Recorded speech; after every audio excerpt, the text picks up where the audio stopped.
Uma produção Domínio Público Audiolivros de Lúcio Anel Sêneca, sobre a firmeza do sábio. Narração Jaime Maciel. Os estoicos e os outros mestres de filosofia, Sereno, eu diria, não têm razão que há tanta diferença tanto entre as mulheres e os homens, dado que uns e outros contribuem no mesmo tanto para a vida em sociedade. Mas uns teriam nascido para obedecer, outros para mandar.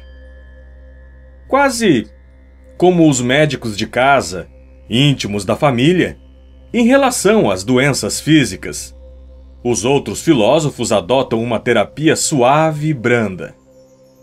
Não havia melhor e de efeito mais rápido, mas aquela que o doente lhe permite.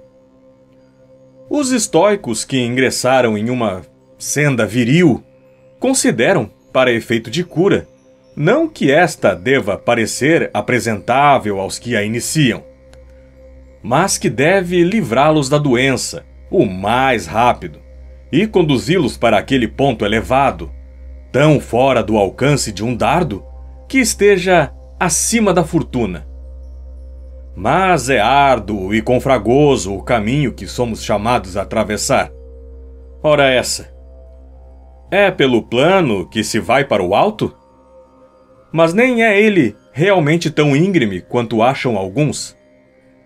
Somente a primeira parte tem pedras e rochedos e parece intransitável, tal como, para quem olha de longe, a maioria dos lugares costuma parecer inacessível e de aspecto homogêneo, dado que a distância engana os olhos. Depois, chegando mais perto, aquelas mesmas áreas que a ilusão dos olhos compactara em uma coisa única se abrem pouco a pouco, e então se torna suave o declive daquelas elevações que à distância aparentavam ser precipícios. Pouco tempo atrás, depois de uma menção a Marco Catão, tu sofrias indignado, intolerante como és com a injustiça, com o fato de ele ter sido pouco compreendido em sua época, de ele, que se elevava acima de Pompeus e Cesares, ter sido colocado abaixo de Vatínios, e te parecia revoltante que sua toga lhe houvesse sido arrancada no fórum quando estava prestes a opor-se a uma lei, e que depois de ser arrastado dentre os rastros até o arco de Fábio e meio às pancadas de uma facção sediciosa, houvesse recebido palavras ofensivas, cusparadas e muitos outros insultos de uma multidão insana. Eu não respondi que tinhas motivo para te sentires apreensivo pela situação da República, que de um lado, Públio Clódio, de outro, Vatínio e os mais perversos cidadãos punham à venda e, tomados de cega cupidez, não percebiam que, enquanto a vendiam, eram eles também vendidos. Já com relação à pessoa de Catão, como te falei, estejas tranquilo. O sábio realmente não pode sofrer nenhuma injúria nem contumélia. Além disso, os deuses imortais nos deram Catão como o exemplo mais fidedigno de homem sábio do que o foram Ulisses e Hércules para os tempos mais antigos. Os nossos estoicos o proclamaram sábios, invencíveis aos sofrimentos, indiferentes aos prazeres e vitoriosos sobre todos os temores. Catão não combateu com feras. Ir ao encalço delas é próprio do caçador e do camponês. Nem perseguiu seres monstruosos com fogo e ferro, nem viveu naqueles tempos em que era impossível acreditar que o céu estivesse apoiado nos ombros de um só. Depois de superada a credulidade antiga, e de as gerações terem avançado para um grau elevado de entendimento, tendo ele lutado contra a ambição, essa peste multiforme, e contra uma voracidade imensa pelo poder, a qual o mundo inteiro, dividido em três, não podia saciar, ergueu-se sozinho contra os vícios de uma cidade que degenerava e batia ao fundo por seu peso, e susteve a república que tombava, ao menos na medida em que uma única mão poderia retê-la. Até que, arrastado com ela, lançou-se como companheiro de uma ruína por longo tempo adiada, e extinguiu-se de uma só vez o que era vetado separar-se. De fato, nem Catão sobreviveu à liberdade, nem a liberdade a Catão. Contra ele, tu julgas que o povo pôde fazer uma injúria porque lhe arrancou a pretura ou a toga, porque aspergiu com o visco de sua boca aquela sagrada fonte? O sábio está seguro, nem pode ser atingido por nenhuma injúria ou contumélia. Parece-me ver teu ânimo inflamar-se e efervescer, prestes a exclamar: é isso que tira a autoridade dos vossos preceitos? Prometeis coisas sublimes, que não poderíamos nem mesmo desejar, e menos ainda crer em sua possibilidade. Além disso, falando de situações excepcionais, ao negar que o sábio seja pobre, não negais que costuma faltar-lhe escravo, teto e até alimento. Ao negar que o sábio possa enlouquecer, não negais que ele sofra perturbações, emita palavras pouco sensatas e ouse tudo o que obrigue à ação da doença. Ao negar que o sábio seja escravo, não contestais a mesma coisa, ou seja, que ele possa vir a ser vencido, a cumprir ordens e a executar tarefas serviçais ao seu senhor. Assim, erguendo bem alto o suplício, desceis ao mesmo nível dos demais, depois de mudar os nomes das coisas. Por conseguinte, eu suspeito que o mesmo fato também ocorra nessa afirmação, que, à primeira vista, é bela e elevada, de que o sábio não sofrerá injúria nem contumélia. Porém, há muita diferença se colocas o sábio ao abrigo da indignação ou ao abrigo da injúria, pois, se dizes que ele suportará com serenidade, nenhum privilégio ele tem, e lhe acontece algo comum e que se aprende com a própria frequência das injúrias, ou seja, a paciência. Se negas que ele receberá injúria, isso é, que ninguém tentará fazer-lhe abandono todas as minhas atividades, e me converto em estoico. Eu realmente não decidi dotar o sábio de uma prerrogativa imaginária, apenas verbal, mas pô-lo em uma posição em que não se permita nenhuma injúria contra ele. Como? Não haverá ninguém para provocá-lo, para tentar atacá-lo? Nada da natureza é tão sagrado que não encontre um sacrilégio. Mas nem por isso as criaturas divinas estão menos no alto se existem os que buscam acometer uma grandeza que está situada muito além deles, sem haver de atingi-la. Não é invulnerável algo que não recebe um golpe, mas aquilo que não sofre ferimento. Vou te mostrar um sábio deste nível. Acaso há dúvida de que a força mais confiável é a que é invencível e não a que não sofre ataque, já que é duvidosa a robustez não colocada à prova? Porém, é tida merecidamente como a mais confiável, a firmeza que repele todos os ataques?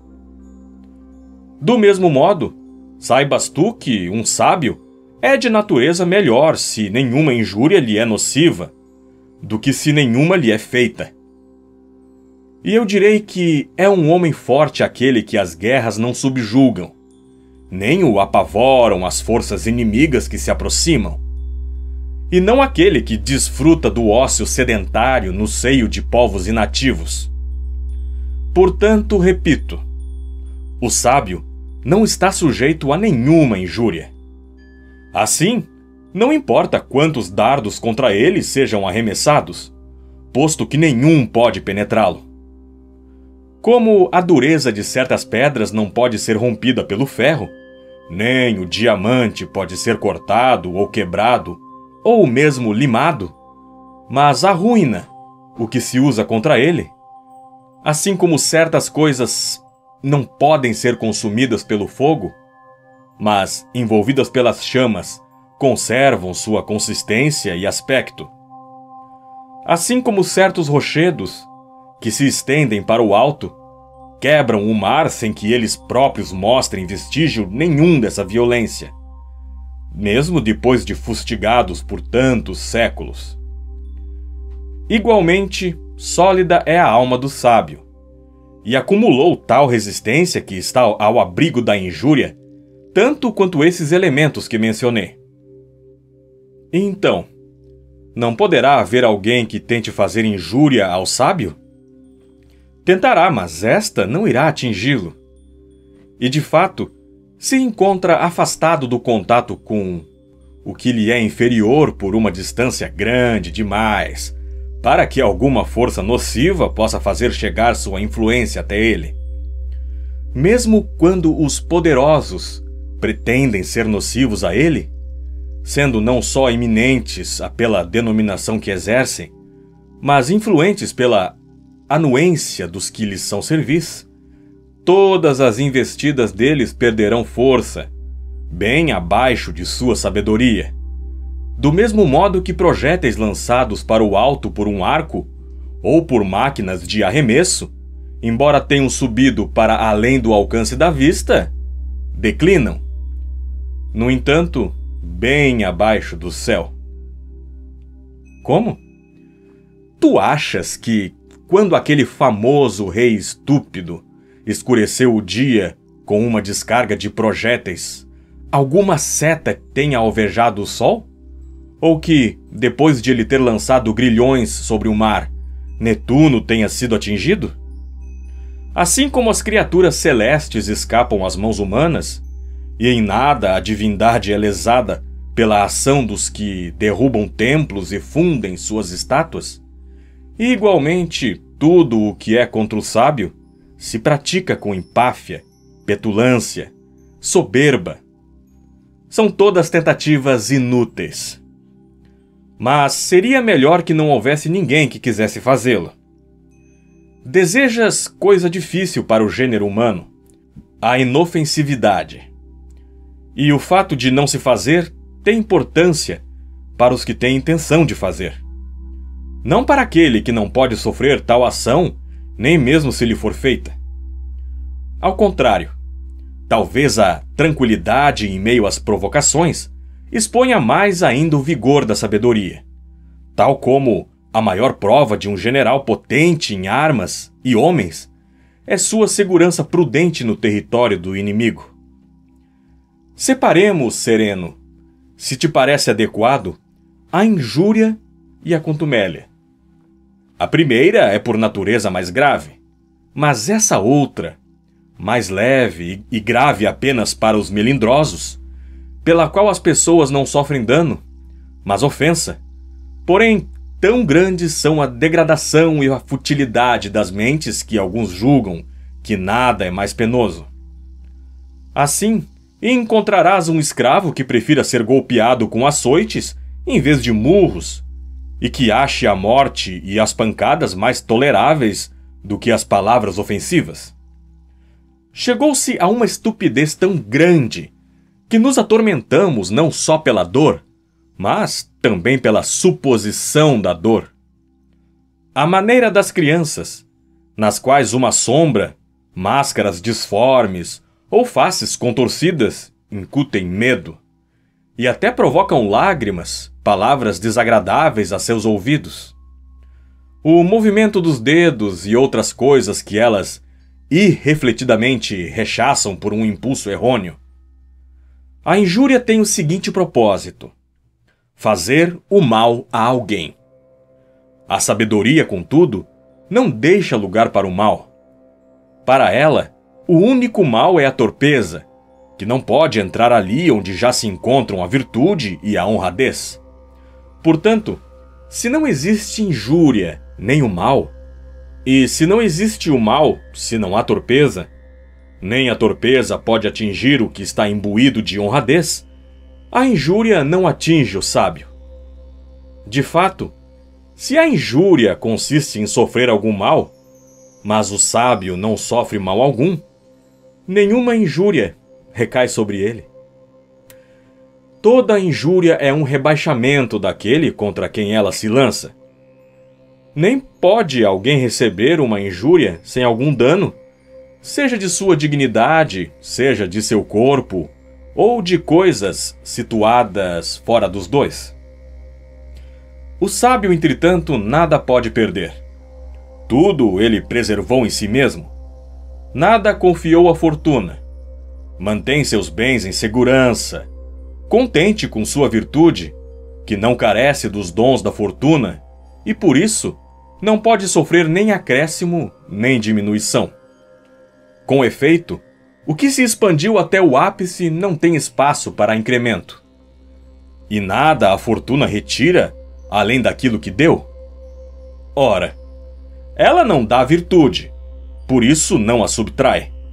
A virtude é livre, inviolável, firme, inabalável, de tal ponto endurecida contra as desventuras que nem mesmo pode ser curvada, e menos ainda vencida. Em face de apetrechos de terror, mantém os olhos firmes. Nada muda em seu rosto, a despeito de ser exibida uma realidade penosa ou favorável. Assim, não perderá nada do que ele verá como perecível. Está realmente de posse só da virtude, da qual não pode nunca ser destituído. Das demais coisas, faz uso temporário. Ora, quem se abala pela perda de um bem alheio? E se a injúria nada pode lesar desses bens que são próprios do sábio, porque estando salva a virtude, salvos estão seus bens, ao sábio não se pode fazer injúria. Demétrio, cognominado Polioceta, havia tomado Mégara. O filósofo Estilbão, interrogado por ele, se havia sofrido alguma perda, respondeu: nenhuma. Tudo o que é meu, tenho comigo. Mas seu patrimônio havia se convertido em despojo de guerra. Suas filhas o inimigo havia arrebatado. Sua pátria havia caído em domínio alheio. E um rei, circundado pelas armas do exército vitorioso, interrogava-o de um assento elevado.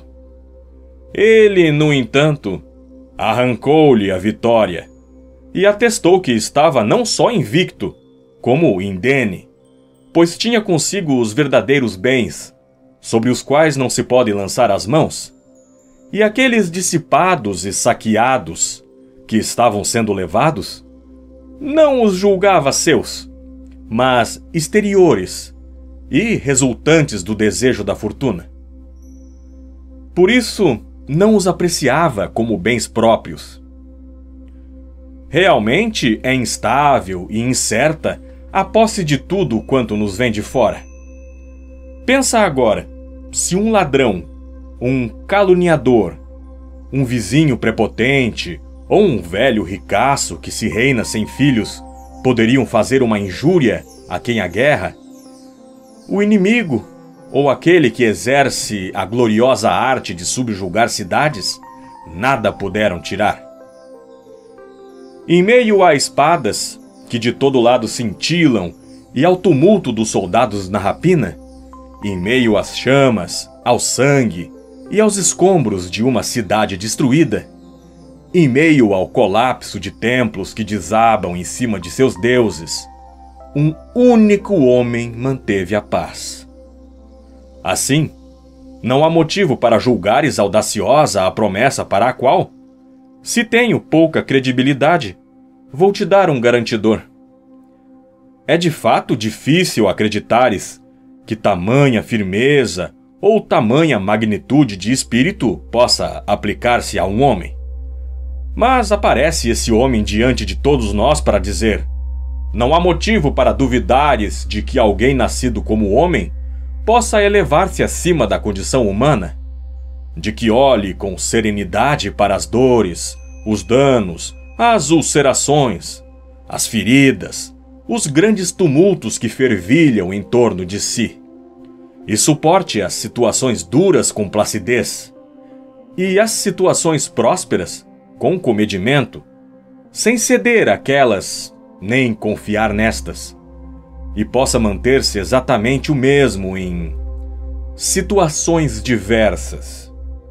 Nem considere nada como seu, exceto a si mesmo, e a si mesmo como a parte em que é melhor.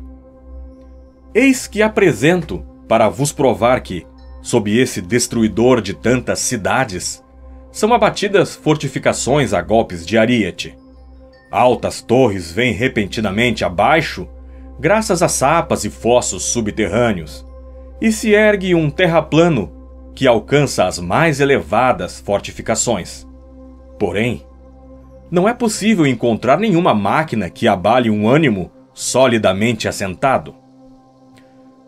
Tirei-me há pouco para fora das ruínas de minha casa e, enquanto flamejavam incêndios por todo lado, escapei das chamas por entre mortos. Não sei que sorte tiveram minhas filhas, se pior que a da população. Sozinho, idoso, e vendo-me cercado de condições hostis, no entanto, declaro que o meu patrimônio está íntegro e incólume. Mantenho-me na posse de tudo o que tinha de meu. Não há motivo para me teres como vencido, e a ti como vencedor. A tua fortuna venceu a minha fortuna. Aqueles bens transitórios e que mudam de dono, não sei onde estão. Quanto a meus bens, estão comigo, e estarão comigo. Esses ricos perderam seus patrimônios. Os libidinosos perderam seus amores. E com alto dispêndio de pudor, as amantes prediletas, os ambiciosos perderam a cúria. O fórum e os locais destinados ao exercício dos vícios em público. Os agiotas, seus registros, nos quais a avidez imagina sorridente falsas riquezas. Eu, entretanto, conservo tudo intacto e íntegro.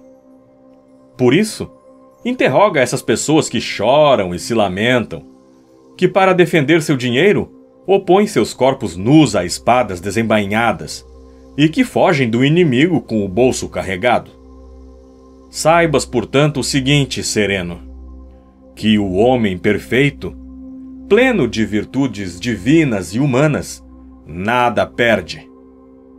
Seus bens estão circundados de defesas sólidas e intransponíveis.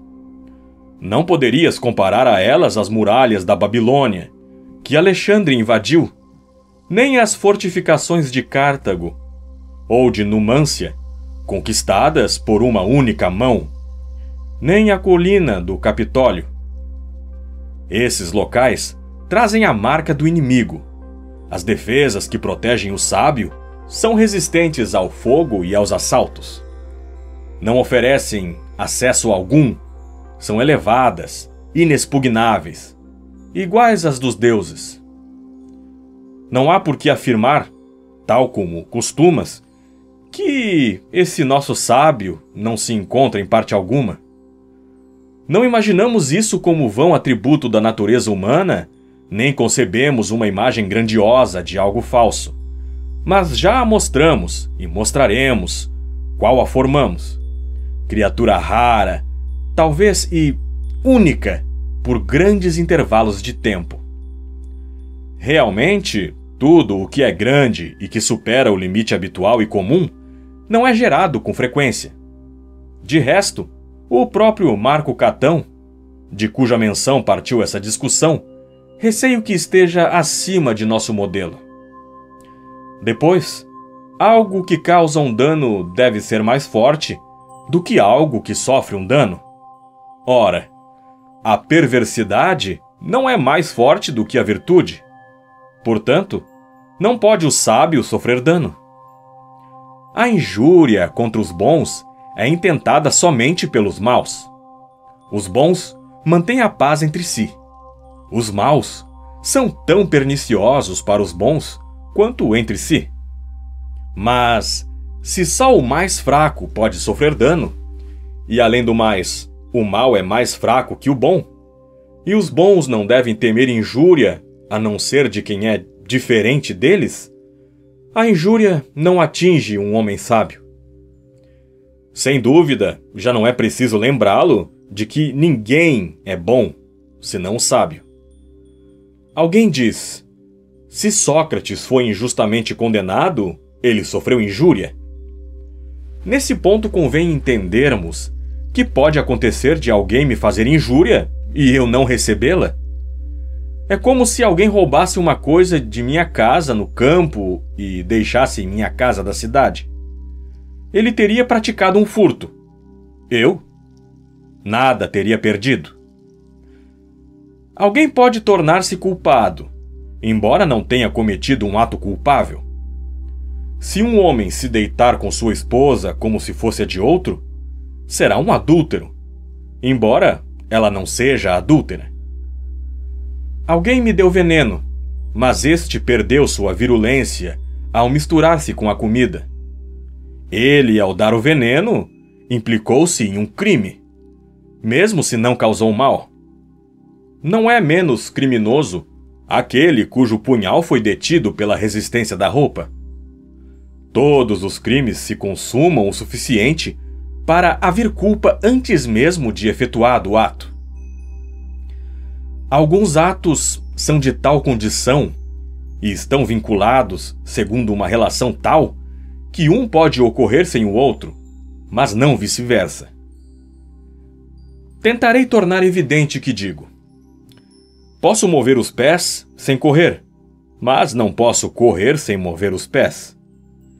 Posso não nadar mesmo estando na água. Se estou nadando, não posso não estar na água. Tem essa condição também aquilo de que estamos tratando. Se sofri uma injúria, é necessário que ela tenha sido feita. Se foi feita, não é necessário que eu a tenha sofrido. Muitas coisas podem de fato acontecer que afastem a injúria, tal como algum caso pode abaixar a mão que se dispunha a agredir e desviar dardos arremessados. De igual maneira, alguma coisa pode repelir qualquer injúria e interceptá-las a meio caminho, de modo que, mesmo tendo sido feitas, não sejam recebidas. Além disso, a justiça nada pode sofrer de injusto, porque coisas contrárias não se relacionam. Ora, uma injúria não pode ser feita senão de modo injusto. Portanto, ao sábio não pode ser feita uma injúria. Nem há motivo para admiração se ninguém lhe pode fazer injúria. Nem mesmo é possível ser-lhe útil. E ao sábio não falta nada que ele possa receber de presente. Inclusive, uma pessoa má nada pode lhe dar que seja digno de um sábio, pois antes de dar, ela deve ter. Contudo, ela nada tem que um sábio pudesse sentir alegria de ver transferido para ele. Portanto, ninguém pode fazer mal ao sábio, ou ser-lhe útil, posto que criaturas divinas nem desejam ajuda, nem podem sofrer dano. Ora, o sábio está contigo e próximo aos deuses, exceto pela condição mortal. Exceto por isso, é semelhante a um deus. Ao esforçar-se e dirigir-se para planos elevados, ordenados, tranquilos, que seguem um fluxo uniforme e harmônico, serenos, benignos, criados para o bem de todos, benéficos para si e para os demais planos. Ele não cobiçará nada de insignificante, nada irá lamentar. Aquele que, apoiado na razão, avança com ânimo divino em meio às vicissitudes humanas, não tem onde receber essa injúria. Achas que estou falando só daquela proveniente do homem? Nem sequer a fortuna, que toda a vez que combateu com a virtude, nunca se retirou em pé de igualdade. Se com um ânimo sereno e plácido recebemos o mais intenso suplício, mais alguém do qual uma legislação enfurecida e mandatários os mais cruéis nada tem com que nos possam ameaçar. Na qual a fortuna esgota seu poder, e se sabemos que a morte não é o mal, e por isso nem mesmo a injúria muito mais facilmente toleraremos outras vicissitudes. Danos e sofrimentos, humilhações, desterros, lutos, separações. Coisas que não abatem o sábio, mesmo se o acometessem todas juntas. Ainda menos, ele iria afligir-se com os golpes de cada uma individualmente. E se ele suporta com equilíbrio as injúrias da fortuna, quanto mais as de homens poderosos, que ele sabe serem agentes da fortuna. Assim, ele resiste a tudo, ao rigor do inverno e às intempéries do clima, a febres e doenças e a outras casualidades, e não forma juízo tão positivo sobre alguém a ponto de achar que tal pessoa tenha feito algo com sabedoria, o que se dá unicamente com o sábio. Nos demais homens, não são próprias as ponderações, mas as fraudes e insídias e os movimentos de alma irrefletidos que o sábio enumera entre os fatos acidentais. Todo fato fortuito, porém, é causa de crueldades ao redor de nós, e contra coisas sem valor. Pensa também o seguinte: o pretexto para as injúrias amplia-se largamente na proporção dos meios buscados para nos pôr em risco, tais como o suborno de um delator, uma falsa incriminação ou a incitação do ódio de poderosos contra nós e quaisquer outras violências que ocorrem entre homens trajados de toga. Existe também aquela injúria frequente de suprimir o gancho de uma pessoa ou um prêmio a longo tempo desejado, de desviar uma herança que se havia tentado alcançar com grande empenho e de cancelar os favores de uma casa, da qual se obtinham proveitos. Dessas ações escapa o sábio, que não sabe viver nem na esperança, nem no medo. Acrescenta agora o fato de que ninguém recebe uma injúria com ânimo sereno, mas perturba-se ao percebê-la.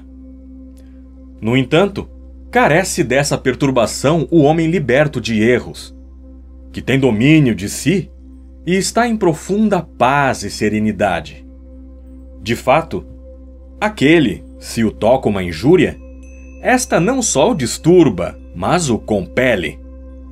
Já o sábio está isento de ira, que é provocada pela ideia de sofrer injúria. Nem de outro modo, ele poderia estar isento de ira se também não fosse inacessível à injúria, que ele sabe que não lhe pode ser feita. Daí ele ser tão confiante e contente. Daí ser tomado de alegria contínua. Porém, de tal modo, ele não se abala diante de ataques vindo de situações e de pessoas que a própria injúria lhe é de utilidade, pela qual ele se põe à prova e experimenta sua virtude. Peço-vos o favor de acolhermos essa proposição e de nos manter com ânimo e ouvidos benévolos enquanto se procura retirar da injúria o sábio. E nem por isso se está subtraindo nada de vossa petulância e tão rapinante cupidez, ou de vosso cego desatino e soberba. Mantendo-se os vossos vícios a salvo, busca-se para o sábio a liberdade. Não estamos fazendo com que não vos seja possível praticar injúria, mas com que se lance para o alto todas as injúrias e se defenda com tolerância e magnitude de espírito. Assim, Em abomináveis combates, muitos venceram as mãos do que os golpeavam, fatigando-os com paciência obstinada. Considera que o sábio está nessa condição, a daqueles que, por longa e perseverante prática, conseguiram vigor para suportar e exaurir toda a força inimiga. Dado que percorremos a primeira parte da discussão, passemos para a seguinte, em que refutaremos a contumélia com alguns argumentos específicos, mas a maioria deles comum a ambos os tópicos. Ela é menos grave que a injúria, e podemos lamentá-la mais do que persegui-la. E também, as leis não a consideram digna de qualquer punição. Move esse sentimento uma debilidade de ânimo que se ressente por uma palavra ou uma ação de desprestígio. Ele hoje não me recebeu, embora recebesse outros. Ele ou menosprezou com arrogância a minha fala, ou riu dela abertamente.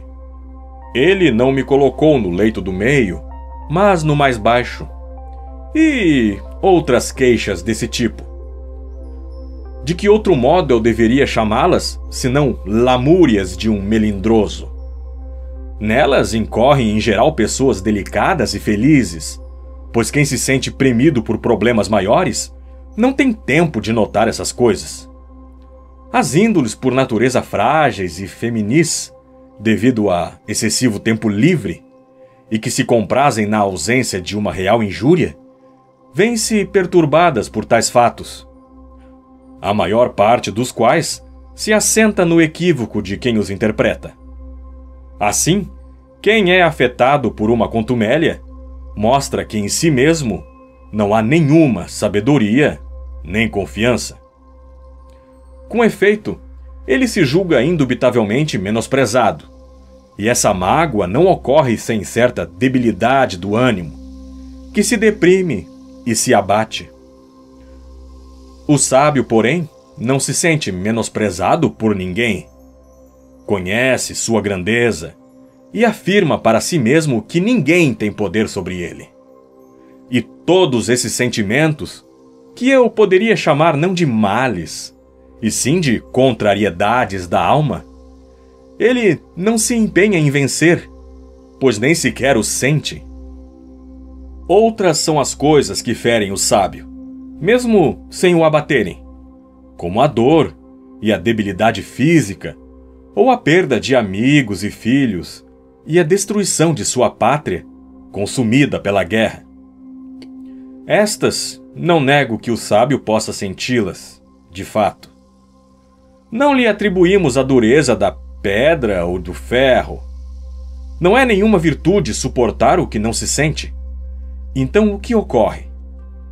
Ele recebe alguns golpes, mas depois de recebidos, supera-os, trata e fecha os ferimentos. Na verdade, os golpes menores nem sequer os sente, e contra eles nem faz uso daquela virtude de tolerar situações duras, mas ou não os nota, ou os considera dignos de riso. Além do mais, como são os arrogantes, os insolentes, os que conduzem mal a sua situação afortunada, os que provocam grande parte das contumélias, o sábio tem um meio pelo qual pode rejeitar esse sentimento inflado. A virtude mais bela de todas, a magnanimidade. Essa passa além de qualquer sentimento desse tipo, comparáveis a imagens vãs de sonhos e visões noturnas que nada tem de sólido e verdadeiro. Ao mesmo tempo, o sábio considera que todos eles estão em um estado baixo demais para chegarem a desprezar algo que está tão mais elevado.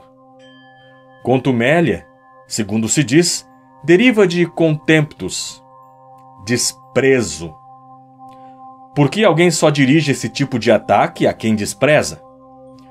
Todavia, ninguém despreza aquele que é maior e melhor, mesmo se age como costumam agir os que sentem desprezo.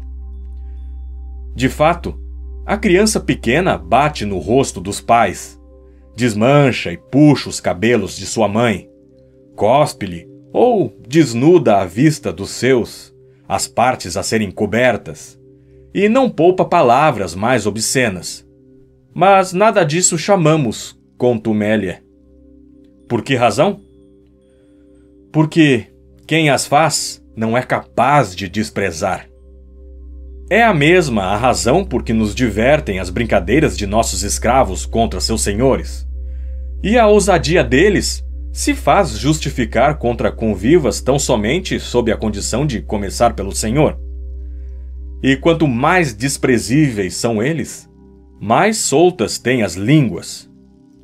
Para essa finalidade, alguns compram moleques insolentes, estimulam a imprudência deles e os deixam junto a um instrutor, para que, de propósito, espalhem impropérios.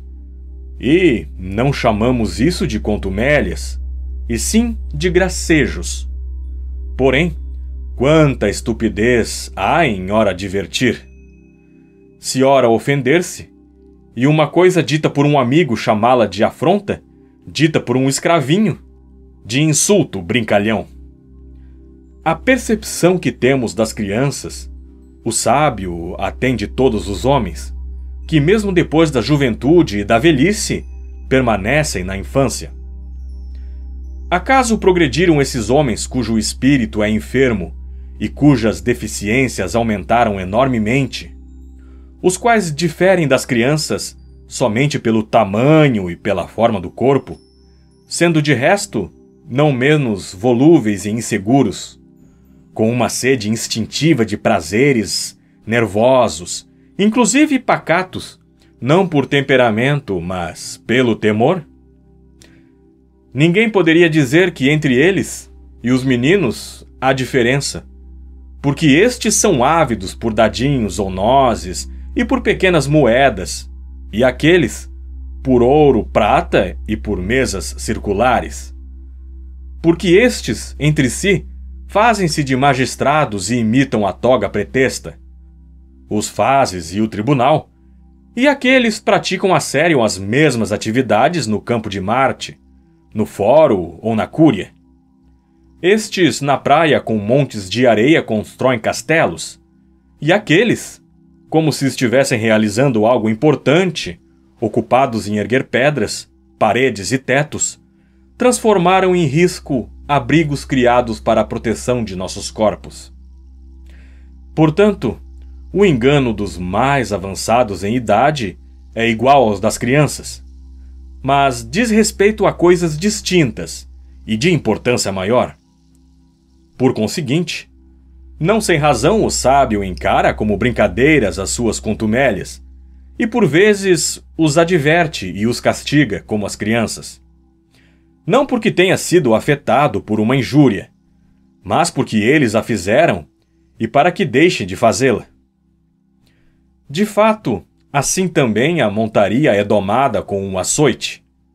Não nos enfurecemos com esses animais quando recusam o cavaleiro. Contudo, os punimos para que a dor vença a contumácia. Portanto, verás solucionada igualmente aquela objeção que se nos faz. Se o sábio não é afetado nem pela injúria, nem pela contumélia, por que ele pune os que a fizeram? Ele não se vinga, mas os corrige. No entanto, qual é a razão para não acreditares que essa firmeza de ânimo ocorra em um homem sábio, quando te é possível notar em outros a mesma condição, embora de origem diversa? Que médico se enfurece com o louco? Quem recebe como ofensivos os insultos de uma pessoa febril, a qual se negou água fria? O sábio tem para com todos o mesmo sentimento que o médico para com seus pacientes, dos quais nem recusa tocar as partes íntimas, se carecem de tratamento, nem examinar os dejetos e os fluidos, nem suportar os gritos insultosos dos que agridem por insânia. O sábio sabe que todos esses que o circulam, trajando toga e púrpura, saudáveis e corados, são desatinados, e não os vê de outro modo senão como doentes intemperantes. Assim, ele nem sequer se irrita, se em sua enfermidade se atreveram a uma atitude mais petulante contra quem os está medicando. E com o mesmo ânimo com que julga sem valor as homenagens deles, igualmente julga os seus atos pouco respeitosos. Assim como não lhe causará agrado se um mendigo o reverenciar, nem irá considerar uma contumélia se um homem da mais baixa plebe não responder à sua saudação. Tampouco ficará encantado se muitas pessoas ricas o admirarem. Sabe que em nada elas diferem dos mendigos, sendo até mesmo mais miseráveis. Aqueles carecem de pouco, estas de muito. Além do mais, não se impressionará se o rei dos Medas, ou Átalo, rei da Ásia, passar por ele em silêncio e com expressão arrogante, enquanto ele o saúda. Ele não sabe que não há nada de invejável na condição de tal pessoa, mais do que na daquela a quem numa casa de ampla criadagem coube cuidar de doentes e loucos. Acaso ficarei magoado se não responde ao meu cumprimento um dos que comerciam junto ao templo de Castor, comprando e vendendo escravos que nada valem, cujos abrigos estão lotados de um tropel formado dos piores escravos? Segundo penso, não. De fato, o que tem de bom aquele sobre cuja dependência não há ninguém que não seja perverso? Portanto, assim como o sábio despreza a afabilidade ou a inafabilidade de tal homem, igualmente o faz em relação à de um rei. Tu tens sobre ti os persas, os medas e os bactrianos, embora os refreios pelo medo, embora por causa deles não tenha ocorrido de afrouxares o arco, embora inimigos dos mais terríveis, embora venais, embora estejam à espreita de um novo senhor, ele, portanto, não será afetado pela contumélia de ninguém. Com efeito, por mais que todos sejam diferentes entre si, o sábio realmente considera todos iguais por causa de sua igual estupidez.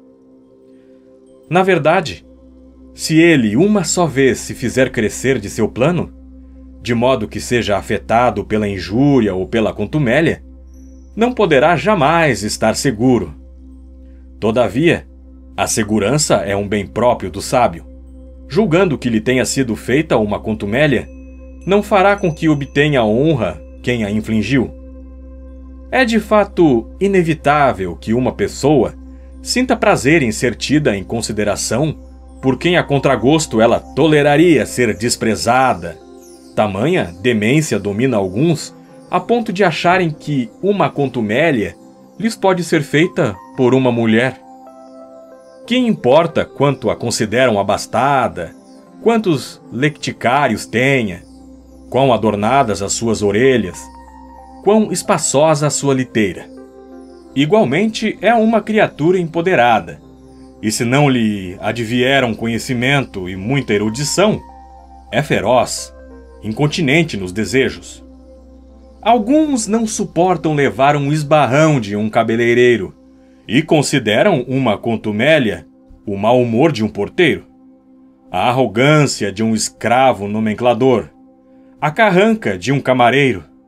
Ah, quanto riso devem provocar cenas como essas! De quanto prazer se deve encher o espírito de quem contempla a própria serenidade em meio ao tumulto dos erros alheios. Mas como? O sábio não se aproximará de portas guardadas por um porteiro austero? Ele, sem dúvida, irá tentar se uma necessidade o chamar e vai amolecê-lo. Quem quer que ele seja, como um cão bravo lançando-lhe um petisco, e não vai ficar indignado de despender algum valor para transpor a soleira, considerando que em algumas pontes se paga pedágio. Assim, pagará também para aquele, seja quem for, que pratica esse tipo de taxa relativa às saudações. Ele sabe que com dinheiro se compra o que está à venda. É de ânimo mesquinho quem se compraz em ter respondido com franqueza ao porteiro e quebrado seu bastão, ter ido até seu senhor e tê-lo feito açoitar. Quem entra numa contenda, converte-se em adversário, e mesmo que vença, fica igualado ao oponente. Mas o que fará o sábio se levou uma bofetada? O mesmo que Catão, depois de terem lhe batido no rosto. Não se inflamou, não puniu a injúria, nem mesmo a perdoou, mas negou que tivesse sido feita, com um ânimo ainda maior do que se a tivesse perdoado. Não a reconheceu. Não nos deteremos longo tempo nesse ponto. Quem de fato ignora que para um sábio nenhuma das coisas que se crê como um mal ou bem parece ser tal para que as demais pessoas. Ele não olha para o que os homens julgam como torpe ou miserável. Não vai por onde vai o povo, mas, tal como os astros dirigem seu curso em sentido contrário ao do céu, assim também ele avança na direção oposta à da opinião comum. Deixa de perguntas desse tipo. O sábio então não sofrerá injúria se for surrado, se um olho lhe for arrancado? Não sofrerá contumélia se no fórum ele for tratado com palavras insultosas de pessoas sórdidas? Se no banquete de um rei lhe for ordenado que se ponha à mesa depois da refeição e coma junto com os escravos, aos quais coube em sorte tarefas degradantes? Se for obrigado a tolerar alguma outra daquelas coisas que podem ser excognadas como incômodas para um pudor sensível? Por mais que essas situações se avultrem em número e em gravidade, serão da mesma natureza. Se as pequenas não o atingirem, nem mesmo as maiores. Se poucas não o atingirem, nem mesmo muitas. Mas vós fazeis uma conjectura sobre a grandeza de seu espírito com base em vossa debilidade. E depois de considerar sobre quanto julgais que podeis suportar, colocais o limite da capacidade do sábio um pouco além da vossa. Porém, sua virtude o situou em outra dimensão do cosmo, de modo que ele não tem nada em comum convosco. Faz um levantamento de adversidades e de todas as situações difíceis de tolerar, e das que repugna ouvir falar ou ver. Ele não será esmagado pelo acúmulo delas e resistirá a cada uma tal como a todas juntas. Quem diz que para o sábio uma coisa é tolerável, outra é intolerável, e mantém a grandeza de seu ânimo dentro dos limites, procede mal. A fortuna nos vence se não é inteiramente vencida por nós. Para não julgares que essa é uma resistência estoica, Epicuro, a quem vós assumis como patrono da vossa inércia, e o qual julgais preceituar uma atitude mole, indolente e voltada aos prazeres, afirma que raramente a fortuna interfere na vida do sábio. Ele quase emitiu palavras próprias de um homem. Queres tu falar com mais força e suprimir totalmente a fortuna? A casa do sábio é apertada, sem luxo, sem estrépito, sem adornos, não vigiada por porteiros que repartem a turba de visitantes com venal arrogância. Mas a fortuna não passa por essa porta vazia e livre de vigias. Ela sabe que não tem ali um lugar onde existe algo de seu. E se até Epicuro, que foi muito indulgente com o corpo, se insurge contra as injúrias, por que no nosso caso isso pode parecer inacreditável ou acima da capacidade da natureza humana? Ele afirma que as injúrias são toleráveis para os sábios. Nós, que as injúrias para ele não existem. Nem há motivo para dizeres que isso repugna à natureza. Não negamos que é uma coisa incômoda ser açoitado, golpeado e carecer de algum membro. Entretanto, negamos que todas essas coisas são injúrias. Não eliminamos delas a sensação de dor, mas o nome de injúria, que não lhes pode ser atribuído, restando intacta a virtude. Qual das duas doutrinas fala com mais exatidão? Veremos. Ambas ao menos concordam quanto ao menosprezo da injúria. Indagas que diferença há entre as duas? A que existe entre os mais fortes gladiadores, um dos quais comprime o ferimento e resiste em sua posição, o outro, olhando para o público que grita, faz sinal que não é nada e não aceita que intercedam no combate.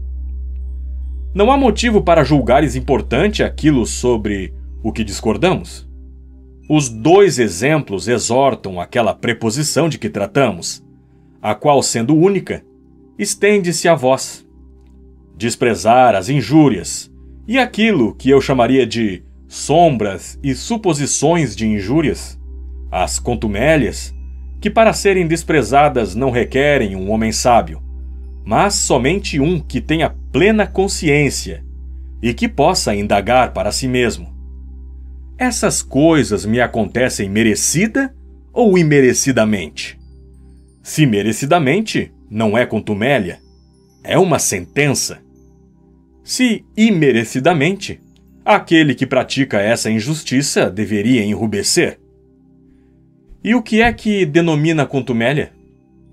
Alguém zombou de minha calvície, de minha miopia, da magreza de minhas pernas e de minha estatura.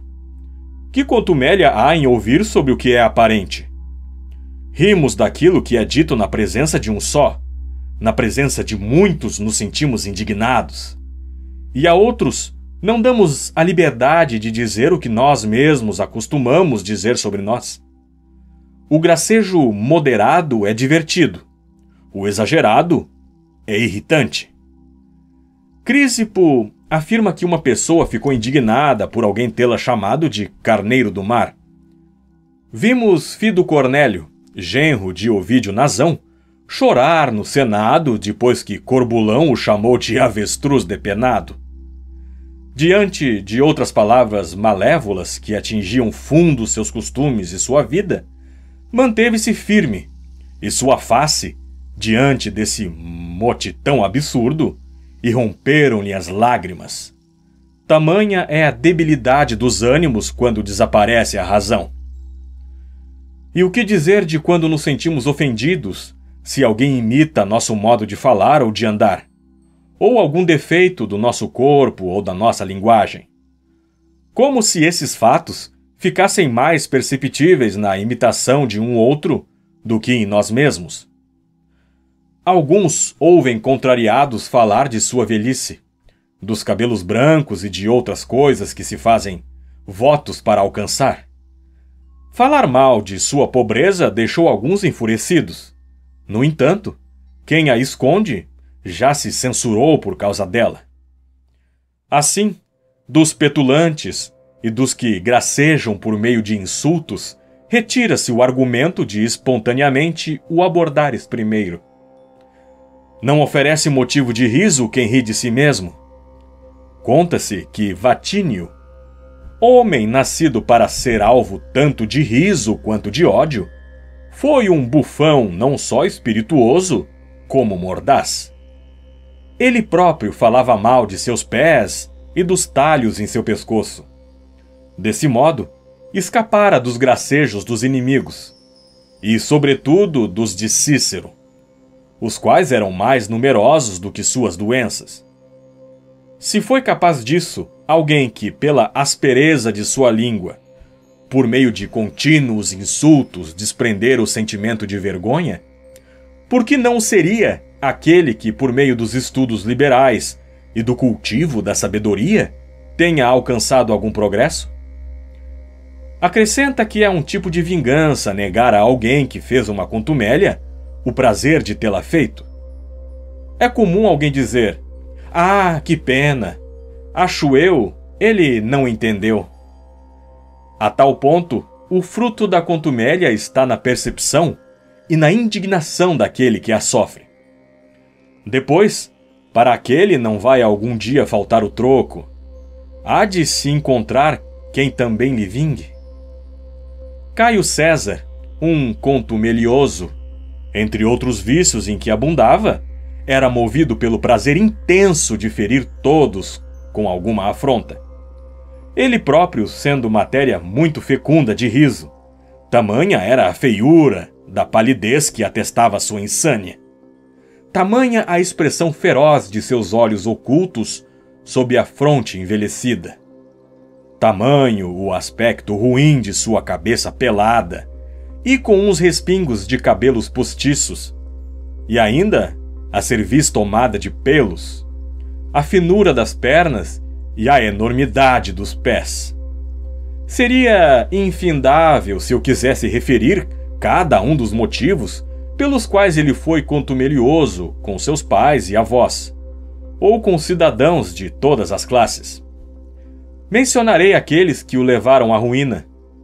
Ele tinha Valério o Asiático entre seus principais amigos, homem feroz e que mal toleraria com calma ofensas feitas a outras pessoas. Para esse homem, durante um jantar, ou seja, como em uma assembleia, com voz bem alta, César expôs quais eram as qualidades da esposa dele na cama. Bons deuses! Um marido ouvir isso, um príncipe sabê-lo e chegar a tal ponto sua silenciosidade? Não digo para um ex-cônsul apenas, não digo para um amigo, mas simplesmente para o marido. O príncipe tenha narrado não só seu adultério, como ainda sua decepção. Já ao contrário, o modo de falar de Quéria, tribuno militar, não era correspondente ao valor de sua mão. Tinha uma voz mole e bastante suspeita, não fossem conhecidos os seus atos valorosos.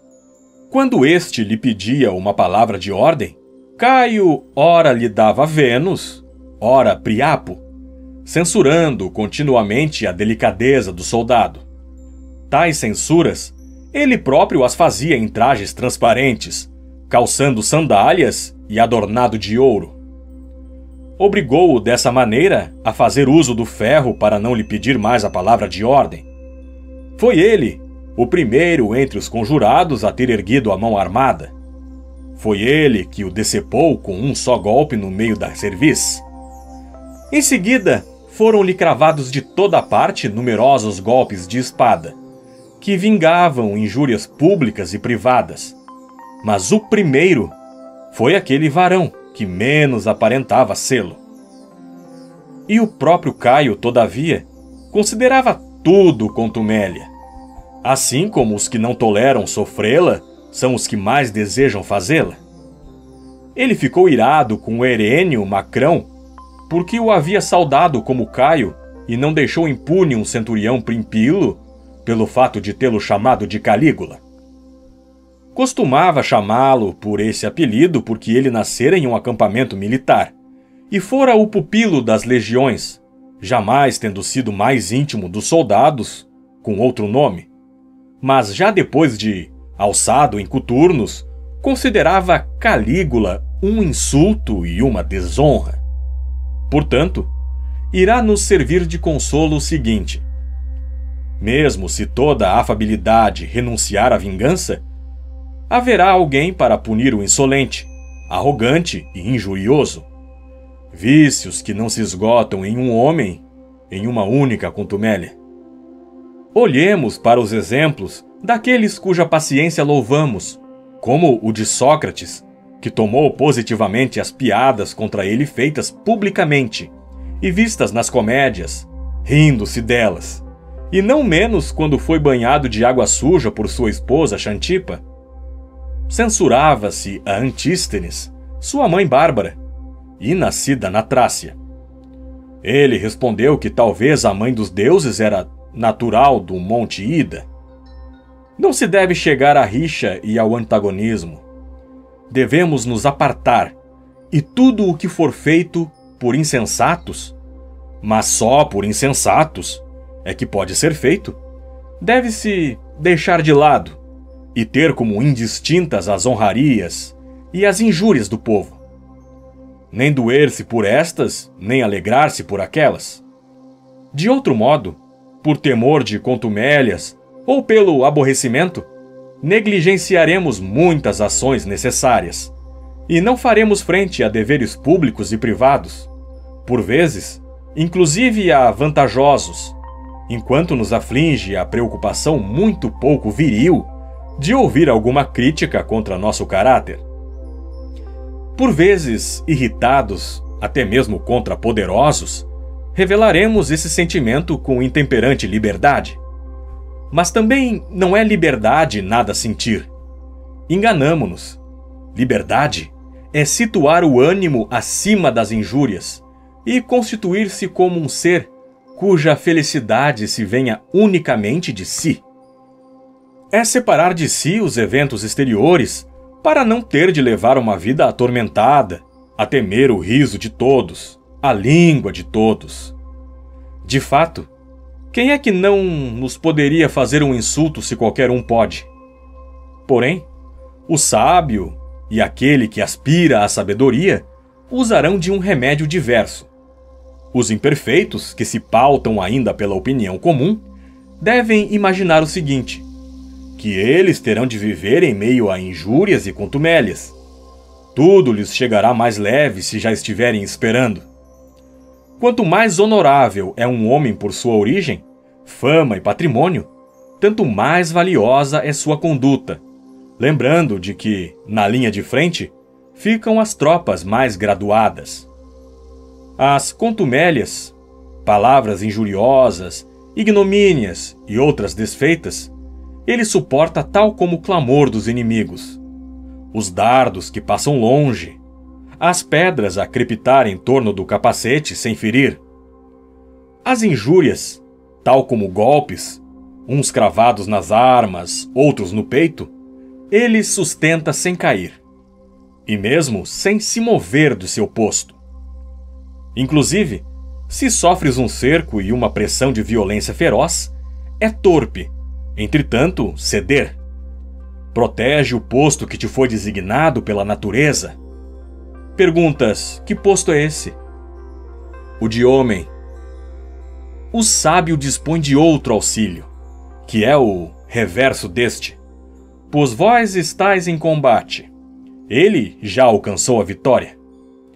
Não resistais a vosso bem, e durante o esforço para chegar à verdade, alimentai no ânimo essa esperança.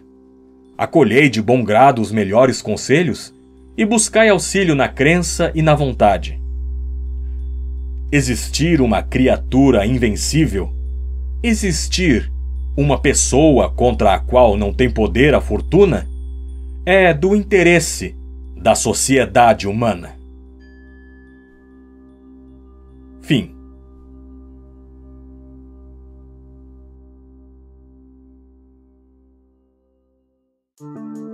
Você acaba de assistir Sobre a Firmeza do Sábio, de Sêneca.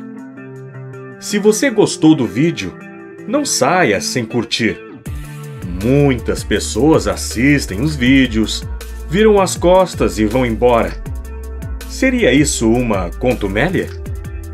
Já aqueles que se inscrevem no canal trilham um caminho verdadeiramente eudaimônico, pois são os melhores ouvintes que poderiam ser. Se inscreva, curta, compartilhe e comente sobre o que você achou deste vídeo. Obrigado pela sua audiência e nos vemos no próximo vídeo, aqui no canal Domínio Público Audiolivros.